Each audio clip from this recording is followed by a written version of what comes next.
Hey, bonjour à toutes et à tous, j'espère que vous allez tous très bien. Donc bienvenue pour cette nouvelle vidéo, notre vidéo de notre cheminement du dimanche.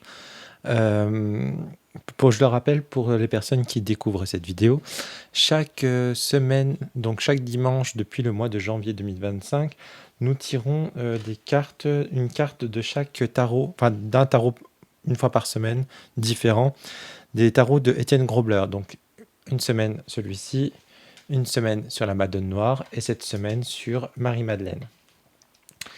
Je le rappelle, donc ces vidéos nous permettent de cheminer avec ces jeux, voir un petit peu la vision de Étienne Grobler et aussi d'avoir un petit peu notre nuance de notre semaine. Donc voilà.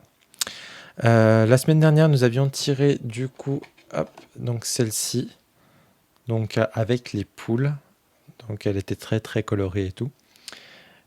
Et donc là, on va regarder notre petit message. Je le rappelle, donc si cette vidéo vous a plu, n'hésitez pas à mettre un petit like, un petit commentaire et partager bien sûr la vidéo si elle vous plaît. Donc j'utilise, du coup, j'essaie de l'utiliser, parce que d'habitude ça je le fais avant la vidéo, mais j'essaie de le faire avec vous, donc c'est mon petit, comme je travaille avec la magie du fil, donc celui-ci il représente vraiment Marie, donc on est sur les énergies mariales avec le fil rouge, donc ça va être pour Marie-Madeleine, on va avoir le fil noir pour la Black Madonna, on va avoir le fil blanc pour Marie, on va avoir le fil rose, donc ça va être un petit peu les trois, donc l'énergie des trois, et là c'est vraiment l'énergie du divin, le or. Donc ce que vous pouvez faire, donc enfin moi je l'utilise, en fait ça va permettre d'appeler les énergies mariales et de purifier en même temps l'espace grâce au son.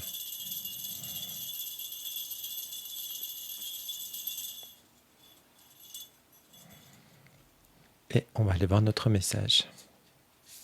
Je le rappelle, si on tombe sur une carte qui a déjà été tirée, je vous laisserai aller voir la vidéo de la carte, parce que peut-être qu'il y a un message, et je retirerai une nouvelle carte, parce que aussi le but c'est de découvrir toutes les cartes tout au long de l'année. Alors, qu'est-ce que nous avons à entendre cette semaine avec les énergies de Marie-Madeleine? S'il te plaît.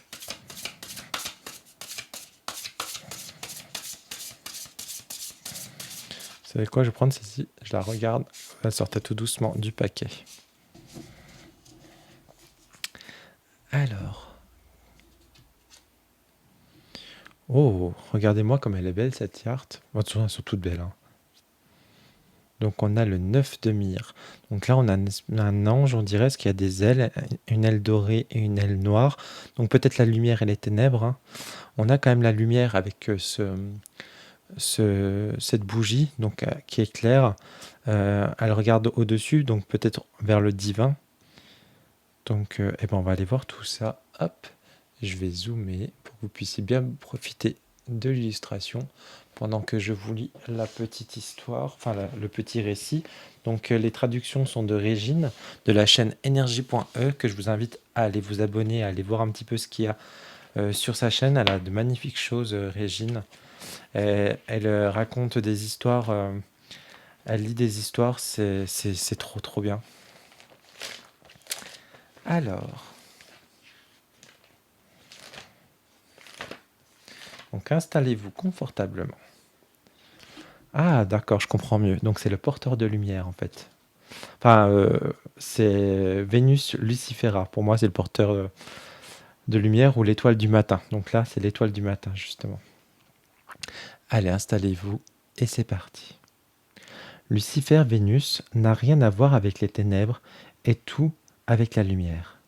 Appelée Lucifer, elle est porteuse de lumière, le premier rayon rayonnant qui détruit l'obscurité mortelle de la nuit. Appelée Vénus, l'étoile-planète devient le symbole de l'aurore, la chaste aurore. C'est Elena Blavatsky, fondatrice de la théosophie, donc qui a écrit ce petit texte. Enfin, qui a écrit ce que je viens de vous lire. Les symboles de Vénus sont encore cachés dans les récits chrétiens. Le christianisme médiéval, centré sur la quête légendaire du Saint Graal, est une histoire cachée de Vénus. Le symbole de la rose occupe une place importante dans les légendes et représente Marie. Nous savons quel est le symbole de Vénus à travers la forme du voyage cyclique de Vénus dans le ciel.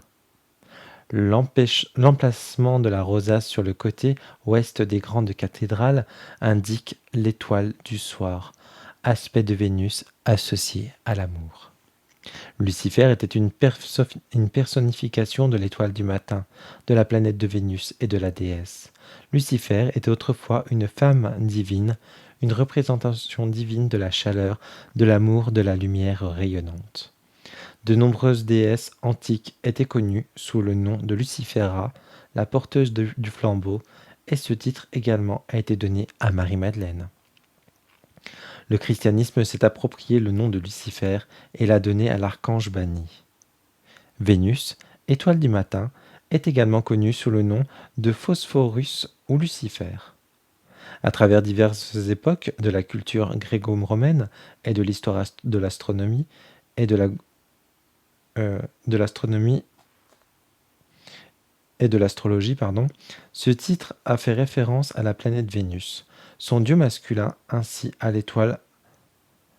qu'à l'étoile gouvernée par Vénus.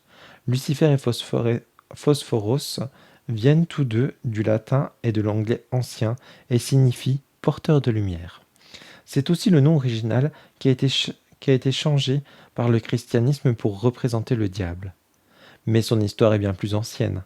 Tous ces titres nous ramènent à Dionysos et ses torches de pain, à la déesse Hécate, à Artémis et au dieu Héphaïstos en tant que porteur de lumière, porteur du nouveau jour. Dans les litanies de Lorette, Marie, qui est notre Ishtar, Vénus, Aphrodite et Isis moderne, est invoquée comme Stella Matutina, l'étoile du matin. Marie Immaculée, étoile du matin, choisie avant le début de la création, destinée à éclairer par la lumière de ton avènement. De la nature dite sombre, de ceux connus sous le nom de Lucifer Phosphorus, nous pouvons voir la nature de Vénus dans sa phase porteuse d'aube. En tant qu'étoile du matin, elles doivent apporter la lumière à la longue nuit sombre. L'étoile du soir, Hespérus, partie du voyage, se lève dans une douce renaissance et un réveil. Elle aborde le monde avec de nouveaux yeux. Et c'est ainsi que nous avons les deux aspects de Vénus, la mer et le doux, le mysticisme et le mystère, et des rites exatiques contre la recherche quotidienne de l'équilibre, de l'harmonie, de la sécurité, la prospérité et la prise de décision, fondée sur les valeurs création dans les choix, les décisions dans les relations aux autres. Le sacré, créé, la Maya, l'illusion de Lila, le jeu avec l'illusion et puis, finalement, la réalisation de soi. L'obscurité est une partie puissante et importante de retour sacré à la maison de soi. Nous connaissions Dionysos avec l'aspect qui nous appelle à nous joindre à la danse extatique et à abandonner tous les liens qui nous unissent. Hécate, la maîtresse des trois voies, nous demande de discerner et de faire des choix difficiles. Si vous ne choisissez pas, le choix sera fait pour vous. Marie-Madeleine, dans ses nombreux aspects, grande apicultrice et maîtresse de la mort et de la renaissance, supervise notre voyage intérieur. Et Héphaïstos est le grand dieu de la guérison, dans les larmes duquel Estéa s'est noyée. Avec la même puissance et les mêmes effets qui trempent l'épée dans le feu et l'eau, nous serons trempés par la flamme de l'eau lorsque nous marcherons avec les porteurs de lumière. De nombreux châteaux, cathares, dans les Mostégures, sont liés à la relation entre Marie-Madeleine et Vénus, l'étoile du matin. Vénus trace la forme du pentagramme ou d'une étoile à 5 branches alors qu'elle se déplace autour du Soleil tous les 8 ans, et ce pentagramme est écrit dans le paysage autour des deux reines, les pointes de l'étoile étant marquées par des aspects significatifs de son histoire sacrée cachée. En raison du rôle de Madeleine dans la crucifixion et de la résurrection de Jésus, elle a été considérée par les gnostiques et les mystiques du Moyen-Âge comme la médium de la révélation secrète. Ces mêmes gnostiques l'associaient également à la planète Vénus. Dans les cultures anciennes, les mouvements des étoiles et des planètes déterminaient les cycles cérémoniels et les modèles de construction des sites mégalithtiques des temples.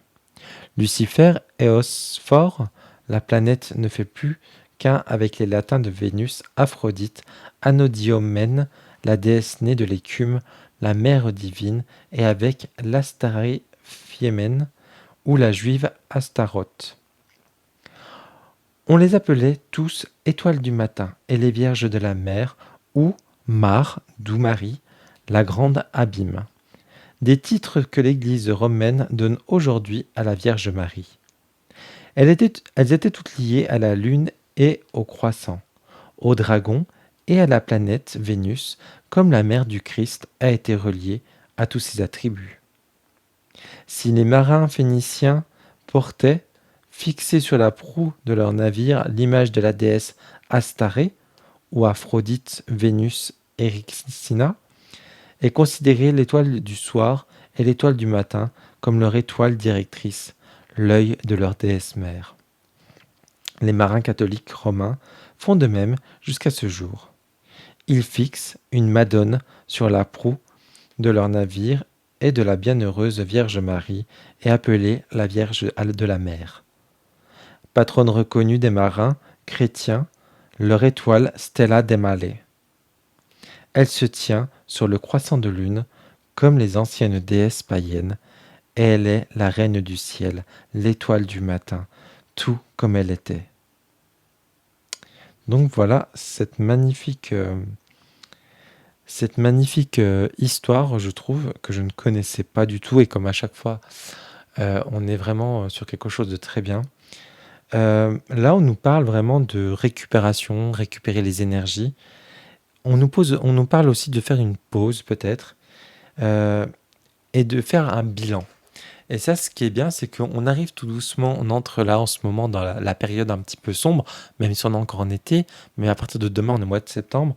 Et justement, dans la période sombre, on va être sur le commencement où il faudra ralentir et faire une pause.